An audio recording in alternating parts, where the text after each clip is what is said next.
Heil, honey. Heil, honey. Heil, honey. Heil, honey. Heil, honey. Hello. I'm home. Heil, honey. Heil, honey. Smile, honey.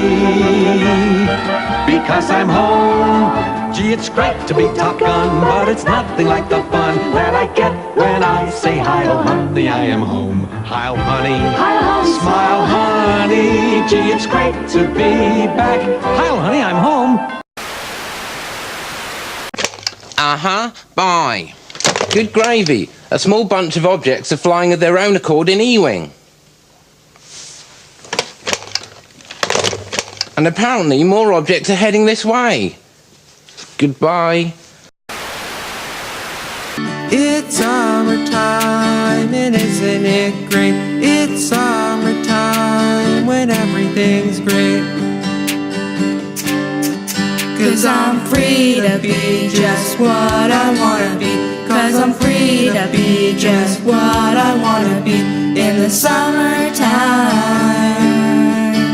everything is just so fine. It's summertime and isn't it great? It's summertime when everything's great.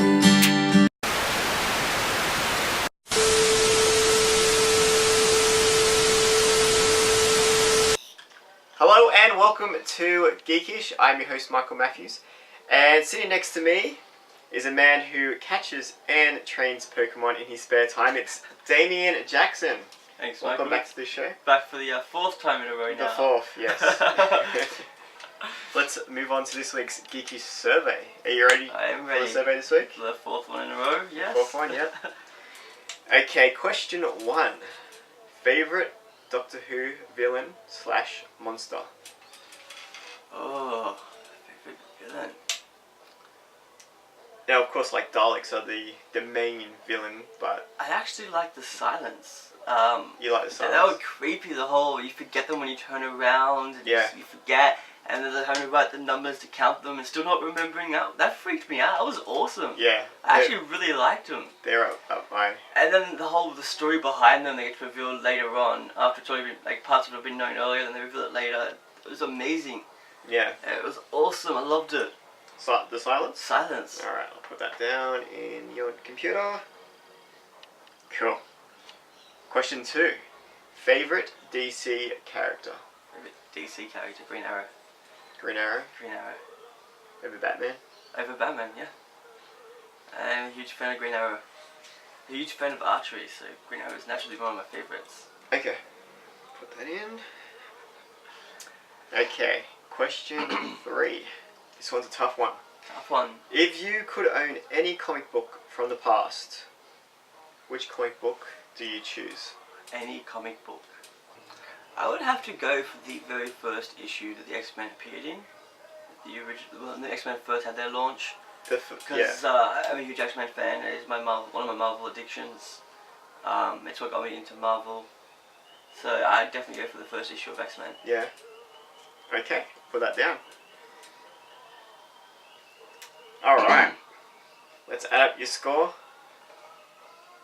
And it has come to 100.2.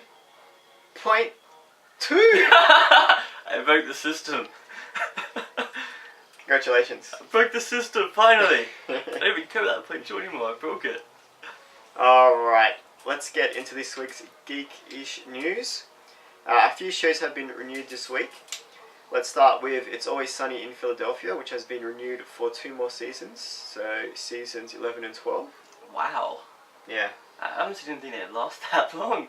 Do you watch it? I've seen a few episodes. I was like channel surfing like at night time, there was nothing on. And the show comes on, I'm like, hey, it's Danny DeVito. I'm like, what is this? So I watched it, I'm like, this is actually really good. Yeah, it's actually a really good show. And the thing is, the last few seasons have actually been like their best seasons. Like the longer they go, the better they sort of seem to get, which is weird. Odd for a show, but yeah, I know. Another show that has been renewed for 2 more seasons is HBO's Game of Thrones. HBO orders seasons 5 and 6. So awesome. No surprises there.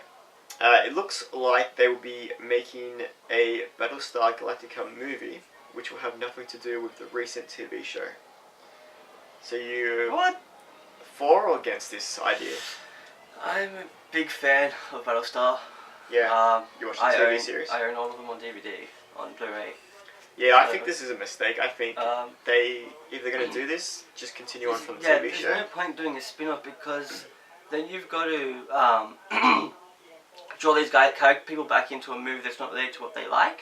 Yeah. I mean, you've already got a huge fan base. It's going to be a new take on it. Yeah, well, you've already got a huge fan base for Battlestar Galactica. Alan Partridge, the most famous comedy character inhabited by actor Steve Coogan, is to star in a second feature film.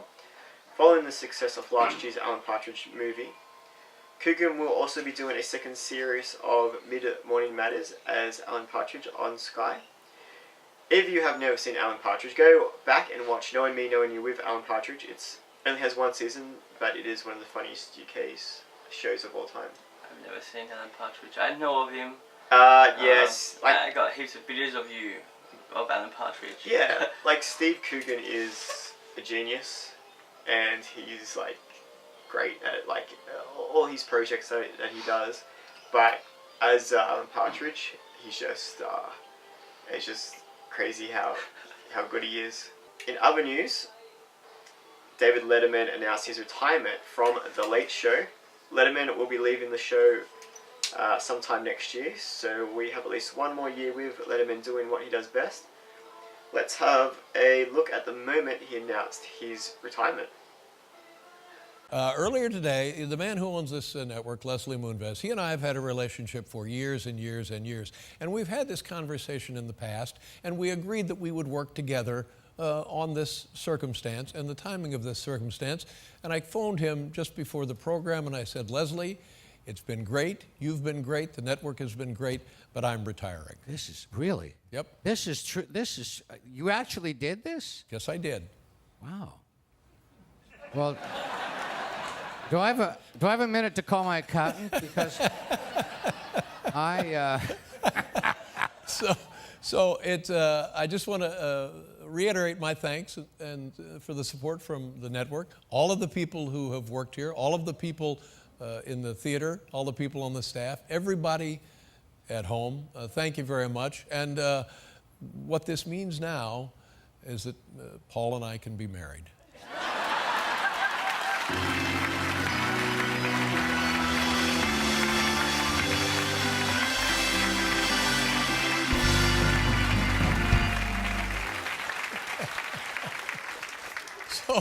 So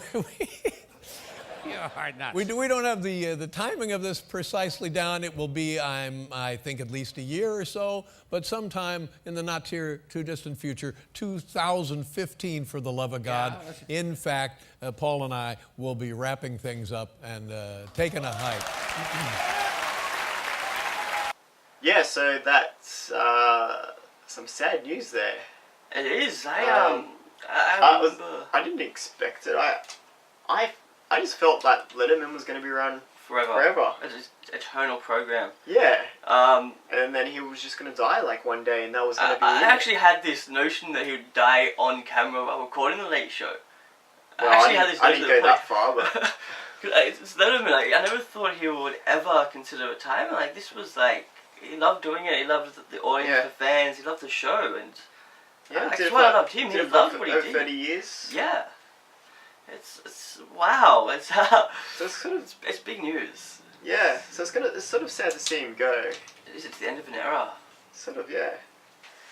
All right. So let's move on. Now it's time for our man Dan to give us his news all the way from the motherland. It's time for this week's British.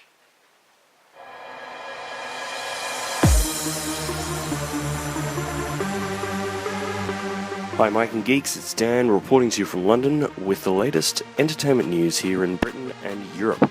Without further ado, let's get stuck into it. Mordheim reborn on the PC. The cult fantasy miniature tabletop strategy game produced by Games Workshop in 1999 has found a second life as a PC game. Focus Home Interactive announced this week that they are working on bringing the mean streets of Mordheim into the digital world. In the game, you take on the mantle of a Mordheim warband leader. Arm and equip your henchmen, send them on daring missions to find the powerful and mysterious substance called Weirdstone, and tailor each member of your warband with different skills and abilities as they gain experience and level up. But beware, for danger lurks around every corner in Mordheim, and your gang members may not come away from every combat unscathed. As well as earning experience, your henchmen can also suffer lingering injuries, loss of limb, or even be killed. So needless to say, the victory favours the careful in this game. With almost all of the original warbands from the tabletop wargame, including the cunning and vicious Skaven, the bold and adventurous mercenaries of the Empire, and the righteous and skilled warriors of the Sisters of Sigma, as well as the ruthless but brutal possessed warbands of Chaos. As of yet, there's no release date that has been announced, but it's one game worth keeping tabs on.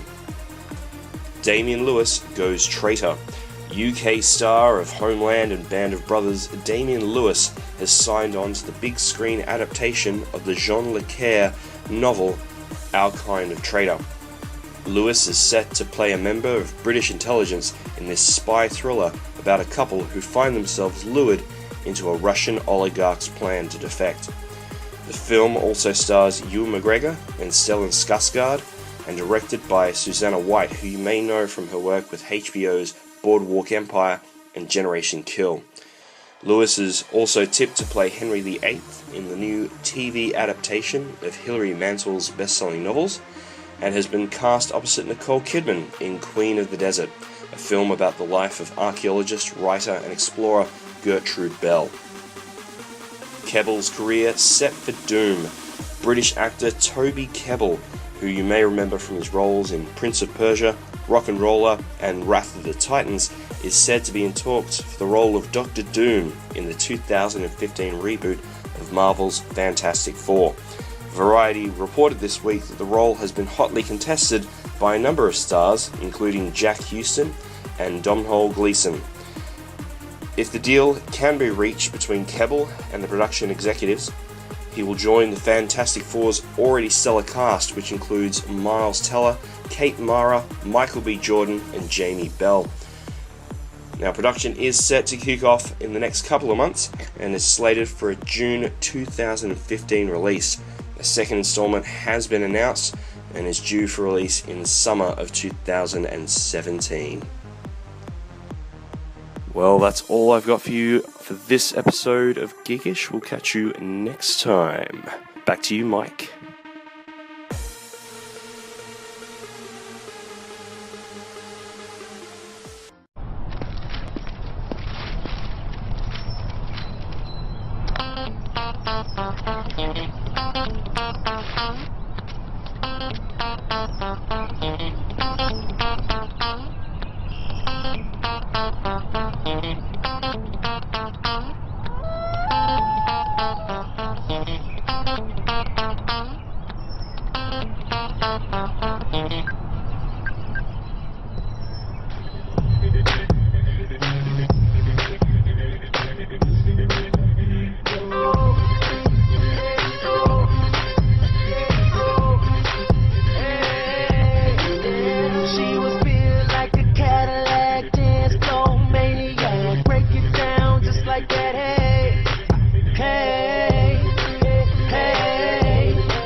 Go to zipears.com.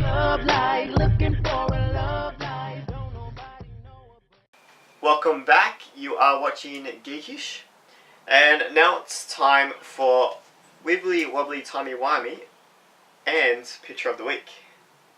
People assume that time is a strict progression of cause to effect, but actually, from a non-linear, non-subjective viewpoint, it's more like a big ball of wibbly wobbly, timey-wimey stuff. So that's right, we're combining two segments. We're looking at Picture of the Week, and it happens to be Doctor Who related. Now that Matt Smith has regenerated and we've wiped away the tears, it's time for the new Doctor, Peter Capaldi. And with a new Doctor comes a new outfit. Alright, so let's have a look. Yep, so there we see Peter Capaldi in his new Doctor Who outfit. So what are your first impressions? I like. You like it? I do like it. It's badass. Yeah, it's pretty cool. I like the jacket. I like the red. Inlay. Yeah, the lining inside the red jacket looks pretty cool. He's got the vest on as well. I like vests. Not to wear myself, but as a doctor, it looks good. It does look really good. He's got the skinny suit jeans going on, suit pants. Skinny suit jeans. Yeah, jeans or pants? Suit pants. I think they're suit pants. Yeah. It's kind of skinny. I don't think we're going to see a doctor in skinny jeans anytime soon. I hope not anyway. Do you know what I love is how there's all this stuff on the internet like, oh, we don't want him, he's old. But when you think about the original Doctor Who, all of them are over the age of like 50. Yeah. Like, he's the actual classic Doctor's look. And he's not that old, come on. I know, he's only in his... I don't know, what, 40s? 40s, yeah. And then you've also got the fact that he's got a huge background of comedy and greatness behind him. Like, he's a great actor. And have you seen him in some stuff? I've read about him. He's been said to be amazing at everything that he's done. Yeah. I've seen him in some stuff, and he can do the dramatic stuff like so easily, but then he can switch into comedy as well. Like, which is kind of what you want. Exactly what you want for a doctor. Yeah. So did you want to say anything else about his outfit? I want to comment on the style that they're going for. It's kind of a dark kind of... Yeah. Should I say that was like kind of a bad guy kind of appearance? And I like it because it's like a no attitude, I am awesome kind of feeling. Yeah. I really like it. So yeah, that's a really cool outfit. I'm gonna miss the bow tie, but that's Matt Smith's signature. Doctor. We can't let another doctor wear the bow tie now. It's not allowed ever again. No. So yeah, can't wait. Can't wait. Looking forward to it. Now it's time for Supanova news. Big Supanova news this week. As if I've been keeping my eye on Supanova. Yes, a legend in the pop culture community. He is the man, the myth, the legend. Stan Lee will be coming to Supanova in Sydney. God, when you told me that, I was like, oh my god, yeah. He when he first started with Marvel, before it was actually Marvel, he was just like a little intern boy, just working. I think it was his uncle that worked there. Yeah. Got him a gig there, and in his spare time he just liked to draw and stuff. And they actually liked some of his works that they published him. Yeah. And then the next thing you know, Stan Lee owns Marvel. Yeah.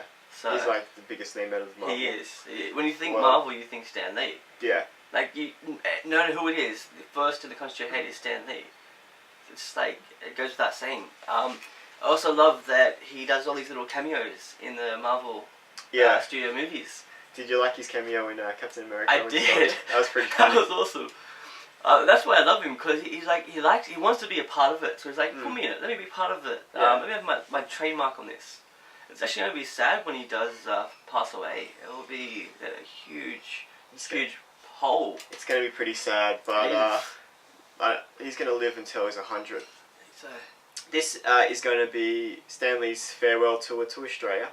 After heart surgery in 2012, he had a pacemaker installed. So Mr. Lee now finds the long journey from his home in Beverly Hills to be pretty hard. So this will be the only time you get to see Stan Lee in Australia. So for he won't be coming back. Yeah, so every nerd and geek out there, this is unmissable. Alright, so let's get into this week's Death Watch. Death Watch. Hollywood icon Mickey Rooney died at age 93.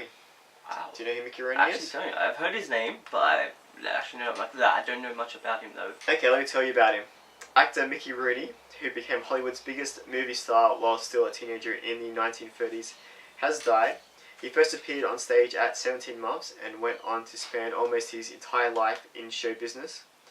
Appearing alongside some of Hollywood's biggest stars, Rooney was best known for his role as wholesome teenager Andy Hardy, a character he played in 16 movies. Can you believe that? 16? 16 movies. Wow! He was in National Velvet with Elizabeth Taylor. He was in Breakfast at Tiffany's with Audrey Hepburn. He did a voice in Disney's The Fox and the Hound. He was in Night at the Museum. He also had a cameo in the Muppets movie that was in a couple years ago. The list of work he has done is so long, too long for me to name all of them. So Mickey Rooney, he is the definition of a Hollywood legend. And sad to see him go. It is. It's always sad when a legend passes away. Yeah. Alright, let's have a break and we're back right after this with more GEEKisH.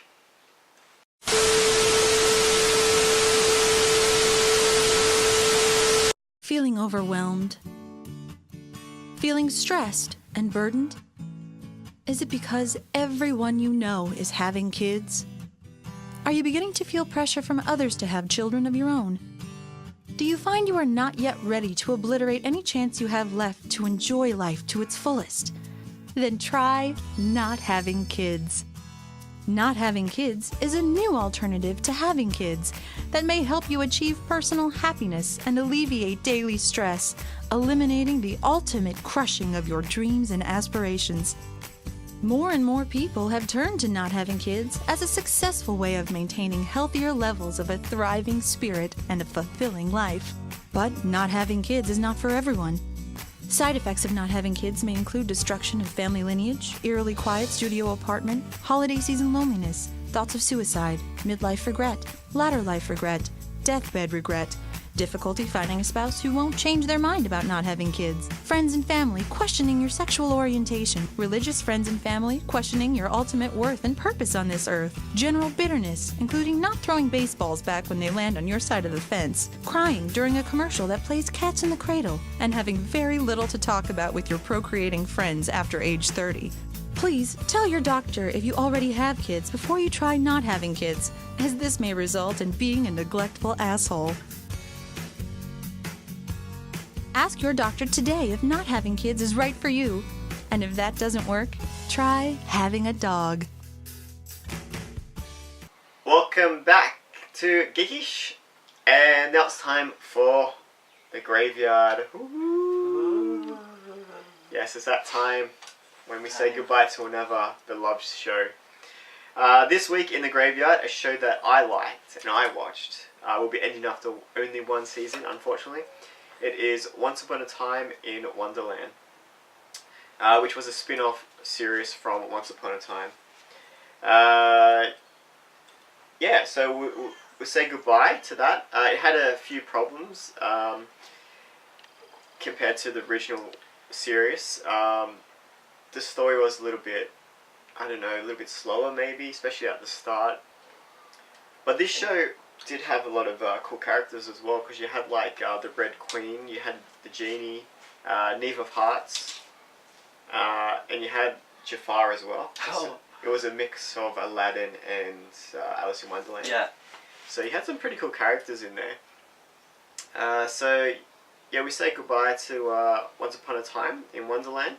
But some good news is that Michael Socha, who plays Knave of Hearts with Scarlet, yeah, he will be joining Once Upon a Time as a series so regular in season 4. Yeah, he was one of the standout characters. That's good from for that him season. that he gets to keep going. Yeah, I'm sure he's pretty happy. I'm sure he is.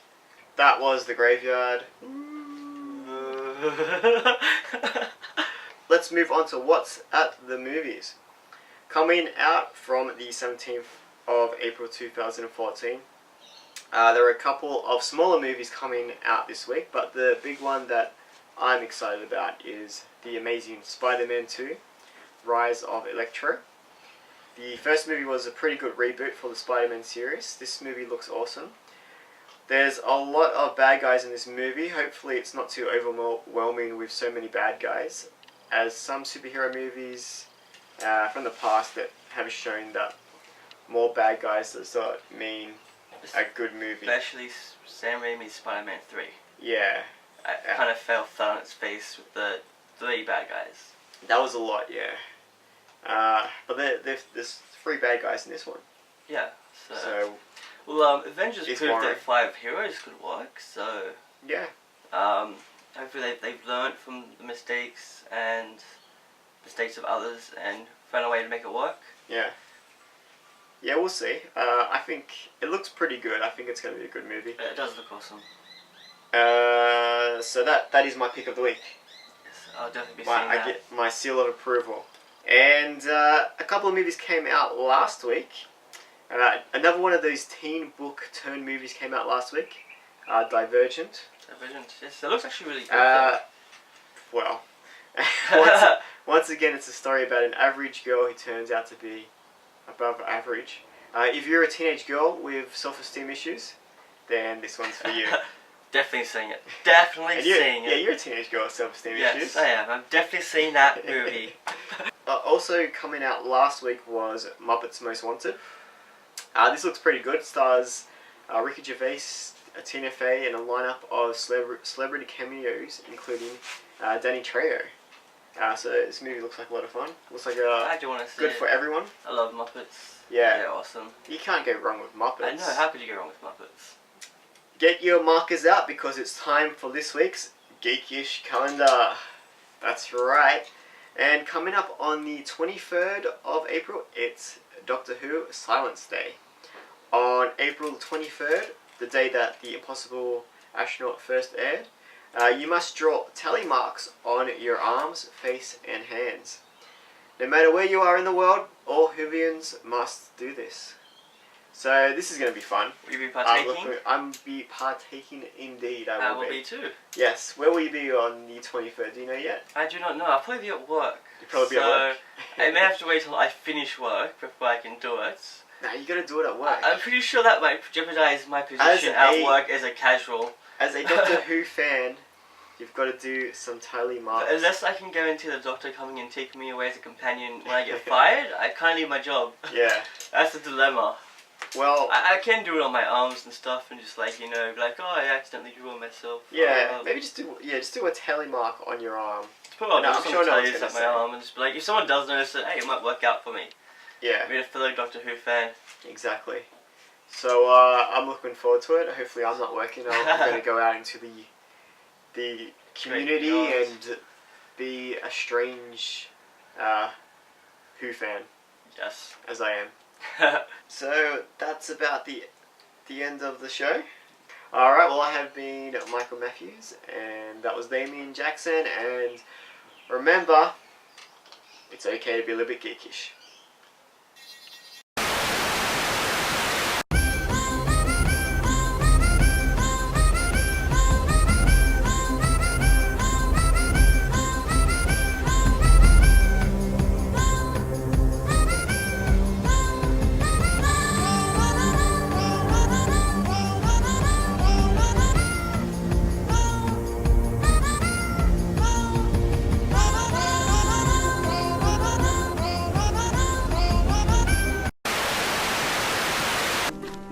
Quite a character, Alexander Walker.